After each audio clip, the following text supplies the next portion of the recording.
Praise the lord. Good morning. Hallelujah. સર્વને સવારની સલામ. પ્રભુએ ફરીને એકવાર આપણા પર અદ્ભુત કૃપા કરીને એક સુંદર સમય પ્રભુએ આજની સવારના રૂપમાં આપણને આપ્યો છે નહીં? હાલેલુયા. પ્રભુનો આભાર માનીએ. હા, પ્રભુની સ્તુતિ કરીએ અને પ્રભુ પર વિશ્વાસ કરતા આગળ વધીએ.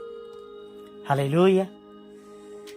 અને જો તમે અને હું આજે સવારમાં જીવતાઓની ભૂમિ પર છે, મતલબ તેમની યોજના પ્રમાણે આપણે હયાત છે. તેમણે તમને ને મને તેમની દ્રષ્ટિમાં નોંધેલા છે. હાલેલુયા. તો આ દિવસ તમારા અને મારા માટે આશીર્વાદનું કારણ બન્યા વગર રહેવાનું નથી.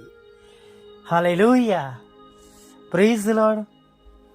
તેઓ દરેક લોકોનું ધ્યાન રાખે છે. તેઓ ઉપરથી જુએ છે એકલા વ્યક્તિઓનું, કુટુંબોનું અને તેમના સેવકોનું, તેમના બાળકોનું, દુઃખી લોકોનું, સારવાનું. Praise the lord. એમનાથી કંઈ પણ દુઃખ અજાણ્યું નથી. હાલેલુયા. Praise the lord. જો નવા કરારમાં જોઈએ તો એ 38 વર્ષના માદાનું દુઃખ. હાલેલુયા. પ્રભુ એને સાજાપણું આપે છે. હાલેલુયા. પ્રભુ જાણે છે એમની દ્રષ્ટિમાંથી કંઈ પણ એવી બાબત નથી કે જે તમારી અને મારી જે પરિસ્થિતિ છે એ તેઓ ન જાણતા હોય. He knows. અને ઘણી વાર કહું છું કે જ્યારે પ્રભુ જાણે છે ત્યારે તમારે અને મારે બહુ ચિંતા કરવાની જરૂર નથી. બસ ભરોસો રાખે, વિશ્વાસ રાખે, જેમ તમારું અને મારું આ માસનું વચન છે, નહેમિયા 2:20, આકાશનો ઈશ્વર અમને ફતેહ આપશે. Praise the lord. Hallelujah. The God of haven. Hallelujah. स्वर्ग का परमेश्वर हमारा काम सफल करेगा, हमें आशीषित करेगा,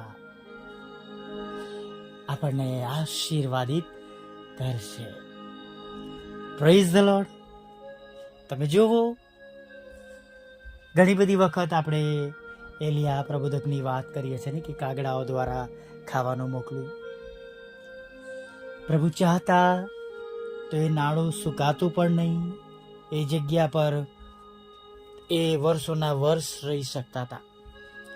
તો પ્રભુ જાણે છે કે ત્યાં તેઓ એકલા હતા એ નહીં. અને પ્રભુએ એમને જાણે ભીડવાળી વસ્તીમાં એ સારપતની વિધિવાન ત્યાં આગળ તેમને જવાને માટે કહ્યું. ત્યાં તેમણે તેમની વ્યવસ્થા કરી. Praise the lord. હાલેલુયા.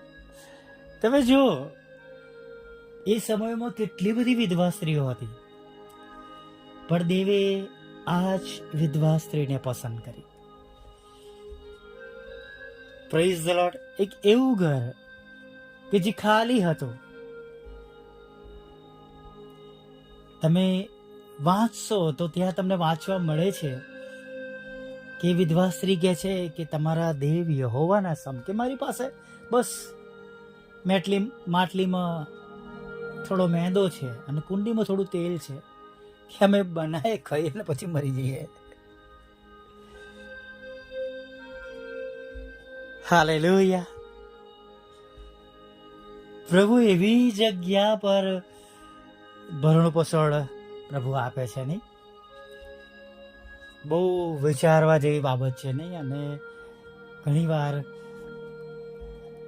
આપણે જ્યારે વાંચીએ છીએ કે પરોણા રાખવાને આપણે કદી કચવાય નહીં, અને કે છે ઘણા બધા લોકો એવી રીતે કદાચ દૂતોને પણ પરાણે રાખે છે. એને મદદ કરજે, ખોરાક આપે છે. અને ઘણી બધી વાર હું હંમેશા કહું છું, જો તમારી પાસે એવું કંઈક છે કે જે તમે કોઈને મદદ કરી શકો છો, તો તમારો હાથ પાછો ન રાખશો. Hallelujah, praise the lord. કેમ કે ઈશ્વર ગમે તેનો ઉપયોગ કરે છે તમારા અને મારા જીવનમાં. અથવા એવું પણ કહીએ કે સ્ત્રીનું ભલું થાય માટે એલિયા પ્રબોધકનો ત્યાં ઉપયોગ કરવામાં આવ્યો. હાલેલુયા. ખરેખર વાલા મિત્રો, જે આપણી સમજશક્તિ છે એનાથી બહુ જ અલગ આપણા ઈશ્વર વિચારે છે. જો આપણે કંઈક લાંબો ટાઈમ રહેવાનું હોય તો આપણે બધું જોઈએ કે ભાઈ ઘર કેવું છે, ઘરમાં વ્યવસ્થા છે કે નહીં, આ છે, પેલું છે, ફલાણું છે. પણ જ્યાં પ્રભુ મોકલે છે અને મનુષ્ય દિમાગ આપણે ન ચલાવતા પ્રભુનો હુકમ માનીએ છીએ અને એ પ્રમાણે કરીએ છીએ, તો સફળ થવાની પૂરી ગેરંટી છે. નહીં, આજે ઘણી બધી વાર ઈશ્વરનો અવાજ સાંભળી પણ લોકો અનદેખા કરતા હોય છે. અને આપણી મનુષ્ય દ્રષ્ટિ પ્રમાણે આપણે ઘણી બધી બાબતોને જોતા હોય છે અને ઘણીવાર એમાં બહુ ભયંકર રીતે અસફળતાના કારણે આપણે પડી જઈએ છીએ. ઘણી એવી બાબતો છે, પણ પ્રભુ આજે સવારે પણ એ જાણે છે અને આપણે હવે જાણવાનું છે કે આપણા બધાને માટે તેમની પાસે સર્વશ્રેષ્ઠ યોજના છે. એ યોજના કે જેમાં કોઈ પણ પ્રકારની ખોટ પડવાની નથી. હા, કોઈ પણ પ્રકારની સારા વાનાની ખોટ પડવાની નથી. હાલેલુયા. જે જરૂરી છે તે તો મળવાનું જ છે. Hallelujah, praise the lord. આપણે એટલા માટે વધારે વિશ્વાસુ બનીએ, પ્રભુની યોજનાઓ સમજી શકીએ, તેના માટે વધારે પ્રભુની નજદીક જઈએ, બાઇબલ વાંચન વધારે કરીએ, સંગતિમાં પ્રભુની આગળ વધારે બેસીએ, નબેલા રહીએ, સ્તુતિ આરાધના કરીએ, આપણું વાતાવરણ પવિત્ર રહે, શુદ્ધ રહે. આપણે પોતે પણ સંગતિમાં જઈએ તો એકબીજા સાથે પ્રભુમાં બધા ભાગ લઈને આનંદ કરી શકે. ઉત્સાહથી આનંદ સાથે આપણે એક કોંગ્રીગેશનનો ભાગ બનીએ અને જાણે અલગ અલગ સમય પર અલગ અલગ રીતે પ્રભુ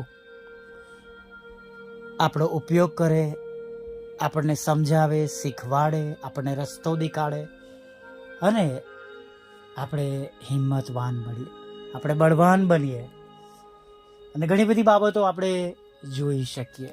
નહીં, તમે જુઓ હિજકિયલની બાબતમાં આપણે જોઈએ છીએ, હિજકિયલને કહે છે કે શું આ હાડકાં જીવતા થઈ શકે છે? ખીણ બનીને હાડકાં હોય છે, નહીં? પણ તેઓ બહુ સરસ જવાબ આપે છે કે પ્રભુ, જો તમે જાણો છો.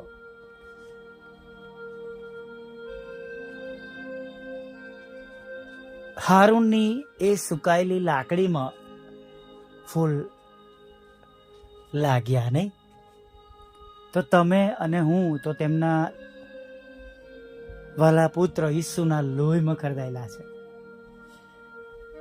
તો તમને અને મને તેઓ કેટલા બધા આજે સવારમાં આશીર્વાદિત કરશે, એ આપણે વિશ્વાસ સાથે પ્રભુની આગળ નમીને બેસવાનું છે.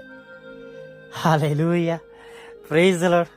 આવો એક નાની પ્રાર્થના સાથે પ્રભુએ આપેલા આજના સુંદર દિવસમાં આપણે આગળ વધીએ. ભલા પ્રભુ, અમે તમારી સ્તુતિ કરીએ છીએ અને અમે તમારો પુષ્કળ આભાર માનીએ છીએ. અરે પ્રભુ, આભાર માનતા, સ્તુતિ કરતા, આરાધના કરતા પ્રભુ અમે તમારા ચરણોમાં નમી જઈએ છીએ. અને પ્રભુ, તમારા ચરણોમાં નમી જતા પ્રભુ તમારા હાથોમાં સોંપાઈ જઈએ છીએ, અમારી જાતોને તમારે હવાલે કરીએ છીએ પ્રભુ. રાત્રિમાં મીઠી નિંદ્રા આપી અને સવારમાં સાજા ભલા તંદુરસ્ત તમારી સમ્મુખ ઊભા રહેવા માટે, નમવા માટે, તમારું ભજન કરવા માટે, સ્તુતિ કરવા માટે તમે અમને આ સુંદર તક આપી છે પ્રભુ. તેના માટે અમે તમારો પુષ્કળ આભાર માનીએ છીએ.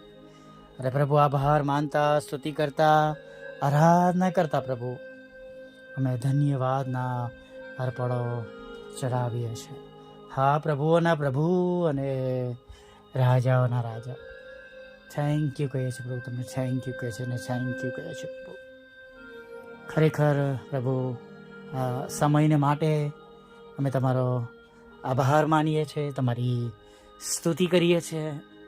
અને વિશેષ પ્રભુ, આજના દિવસમાં તમે અમારી સાથે રહો, અમારી સંભાળ લો, અમારી કાળજી લો, અમને દોરો, અમને ચલાવો, અમને એવા જ્ઞાનથી ભરી દો કે પ્રભુ જે પ્રમાણે અમારે આજનો દિવસ પસાર કરવો જોઈએ, જે પ્રમાણે તમારી યોજના પ્રમાણે ચાલવું જોઈએ, જે પ્રમાણે તમારી ઈચ્છા હોય એ પ્રમાણે અમારે ચાલવું જોઈએ પ્રભુ. એ પ્રમાણે પ્રભુ તમે અમને જ્ઞાન, બુદ્ધિ, ડાપણ અને દોરવણી આપો પ્રભુ પિતા. એટલા માટે કે દિવસના અંતે પ્રભુ કેવળ પ્રભુ આજના દિવસમાં તમને એકલાને જ મહિમા મળેલો હોય અને પ્રભુ અમે તેના માટે તમારો પુષ્કળ આભાર માની શકીએ. હા પ્રભુ, આનાની સંગતમાં જ્યારે પ્રભુ અમે તમારી સ્તુતિ કરી રહ્યા છે, આરાધના કરી રહ્યા છે, ત્યારે તમારા ઘણા લોકો પ્રભુ આમાં દુઃખી પણ છે, હતાશ છે, નિરાશ છે, ચિંતિત છે અને પ્રભુ અલગ અલગ રૂપમાં, અલગ અલગ જગ્યાઓમાં, અલગ અલગ રીતે પ્રભુ તમારા બાળકોને તમારી પુષ્કળ સહાય અને મદદની જરૂર છે પ્રભુ. તમે તો જાણો છો પ્રભુ, તમારાથી કંઈ છુપાયેલું નથી અને કંઈ પણ અજાણ્યું નથી. ત્યારે પ્રભુ અમે તમને વિનંતી કરી છે, અમે તમને પ્રાર્થના કરીએ છીએ પ્રભુ, કૃપા કરો, દયા કરો પ્રભુ. અને જેમ અને જે રીતે તમારા બાળકોને તમારી સહાય અને મદદની જરૂર છે પ્રભુ, તમે તેઓને સહાય કરો, મદદ કરો અને પ્રભુ તેમની આંખના આંસુ અને તમે લૂછી નાખો, તેમને તમારો આનંદ આપો, પ્રેમ આપો, શાંતિ આપો, બેઠા કરો પ્રભુ પિતા. અને જ્યાં તેઓ ગૂંચવાયા હોય તેમાંથી તમે બહાર કાઢો, જ્યાં તેમને મુશ્કેલી હોય તેમાંથી તમે એમની મુશ્કેલીમાંથી એમને બેઠા કરો, દૂર કરો. આર્થિક પ્રશ્નોમાં છે પ્રભુ, તો આર્થિક રીતે તમે એમને સમૃદ્ધ કરો, તેમની આવકના સાધનોને મજબૂત કરો પ્રભુ પિતા. અને પ્રભુ તેમની મહેનતને પ્રભુ તમે આશીર્વાદિત કરો, તેમની જોબને આશીર્વાદિત કરો. કોઈ જોબ નથી, આવકના રસ્તા નથી, તો પ્રભુ તમે જોબ આપો, આવકના રસ્તા આપો. અને પ્રભુ તેમના રોજગારના જે સાધનો છે પ્રભુ, એને પર તમે પુષ્કળ આશીર્વાદિત કરો પ્રભુ, જેથી કરીને તમારા બાળકો તમારામાં હરખાઈ આનંદ કરે અને પોતાની દૈનિક જરૂરિયાતો પ્રભુ તેઓ પૂરી કરી શકે. તમારા સેવક સેવિકાઓ માટે પણ માગીએ છીએ પ્રભુ કે જેઓ સેવાઓ કરે છે પ્રભુ પિતા, રાત દિવસ પ્રભુ તમારી માટે તેઓ ઉપયોગી બનેલા છે પ્રભુ, તેઓની પણ સાથે રહેજો, સતાવણીમાં તેમની સહાય કરજો, મદદ કરજો અને સર્વ પ્રકારની જરૂરિયાતો પ્રભુ તમે તેમની પૂરી પાડજો પ્રભુ, અને વિશેષ તેમનું રક્ષણ કરજો. સાથે પ્રભુ અમે પ્રાર્થના કરીએ છીએ પ્રભુ કે સઘળા લોકો સુધી તમારું નામ પહોંચી રહે, એના માટે પ્રભુ અમારા પ્રયત્નોને આશીર્વાદિત કરો, સફળ કરો. દરેક ઘૂંટણ અમે, દરેક જીભ ખોલું કે તમે ઈશ્વરના દીકરા છો અને પ્રભુ જેમ સ્વર્ગમાં તેમ પૃથ્વી પર તમારી ઈચ્છાઓ પૂરી થાય એવું થવા દો પ્રભુ. જેઓ માંદા છે પ્રભુ તેમને તમારી પાસે લાવીએ છીએ પ્રભુ પિતા, તેમના પર તમારું રક્ત લઈએ છીએ અને પ્રભુ તે પોતપોતાના રોગોમાંથી પ્રભુ તેઓ સંપૂર્ણ સાજા થાય, તંદુરસ્ત થાય, નવું જીવન મળે પ્રભુ. જ્યાં કોઈ આશા નથી ત્યાંથી તેમને જીવન મળે પ્રભુ, એવું તમે થવા દેજો. દરેક ઘરોમાં તમારી શાંતિ આપજો. જે કંઈ લડાઈ ઝઘડા છે, કૌટુંબિક છે પ્રભુ, સામાજિક છે પ્રભુ, લગ્નના છે, બાળકોના છે પ્રભુ, આર્થિક લડાઈ ઝઘડા છે પ્રભુ પિતા પ્રભુ, અને જે કંઈ મિલકતના લડાઈ ઝઘડા છે પ્રભુ, અથવા જે કંઈ કોર્ટ કેસ છે, છેતરવામાં આવ્યા છે પ્રભુ, તમારા બાળકોને પ્રભુ કાનૂની બાબતોમાં પણ તમે વિજય અપાવજો. એવી અમે પ્રાર્થના કરીએ છીએ. અને પ્રભુ એવા લોકોને પ્રભુ તમે યોગ્ય દોરવણી અને પ્રભુ તેઓ કોર્ટ કેસમાં વિજય પામે એના માટે સારા રસ્તાઓ પ્રભુ તમે બતાવજો પ્રભુ. જેમને વિદેશ જવું છે એમના વિદેશ જવાના રસ્તાને ખુલ્લા કરજો પ્રભુ. ભણવા માટે, નોકરી કરવા માટે, હંમેશા માટે કુટુંબ સાથે રહેવાના માટે IELTSના બેન્ડ પણ આપજો. જુદી જુદી પરીક્ષામાં પાસ કરજો. અમારા 10મા અને 12માના બાળકો, જુવાન દીકરા દીકરીઓને પણ પ્રભુ અમે તમારી પાસે લાવીએ છીએ, તેઓ પણ સારા માર્ક્સથી પાસ થાય પ્રભુ પિતા, એવું થવા દેજો પ્રભુ. તમારી સેવિકાના ખેતરમાંથી પ્રભુ એ કડવા નામો નીકળી જાય અને તેનો કબજો તેમને તત્કાળ મળે પ્રભુ, એવી અમે પ્રાર્થના કરી છે. તમારા સેવક અને સેવિકાનું એ મકાન પણ વેચાય પ્રભુ પિતા, પ્લોટ વેચાય, રોકાયેલા નાણાં મળે ટ્રાવેલ એજન્ટો પાસે, બિલ્ડરો પાસે, અને જ્યાં કંઈ પ્રભુ છેતરામણી ચોરીથી પ્રભુ તેમના પૈસા ગુમાવ્યા હોય એ બધા જ આશીર્વાદ સાથે તેઓ પાછા પ્રાપ્ત કરે એવું થવા દો. લોનનો આશીર્વાદ આપજો, નાણાંનો આશીર્વાદ આપજો પ્રભુ પિતા, ભણવા માટે, સાથે પ્રભુ પિતા પ્રમોશન માટે, નોકરી માટે અને પ્રભુ ઇન્ટરવ્યૂ માટે, વિઝાઓ માટે પ્રભુ જે કંઈ ઇન્ટરવ્યૂ કઈ પ્રોસેસ હોય એમાં તમે તેમને પાસ કરજો પ્રભુ. દેશ અને વિદેશમાં એવું તમે થવા દેજો પ્રભુ. દેશ વિદેશમાં તમારા બાળકોનું રક્ષણ કરજો. જ્યાં કંઈ તેઓ વસે છે ત્યાં તેમને સુરક્ષિત રાખજો. તેમની જોબને આશીર્વાદિત કરજો અને પ્રભુ તેમને આવવા જવામાં પર તમે સલામત દોરજો, લઈ જજો અને લાવજો એવી અમે